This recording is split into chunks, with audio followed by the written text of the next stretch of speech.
नाव काय? तालुका काय? महागाव, जिल्हा यवतमाळ आहे ना?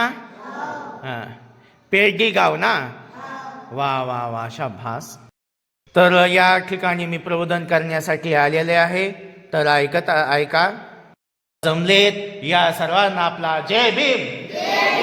आवाज जाऊ द्या मोठा, जय भीम. त्या बाबा झोपलेले जागी झाले पाहिजे, आहे ना? झोपलेले जागी झाले पाहिजे, आहे ना? म्हणून मला सांगायचं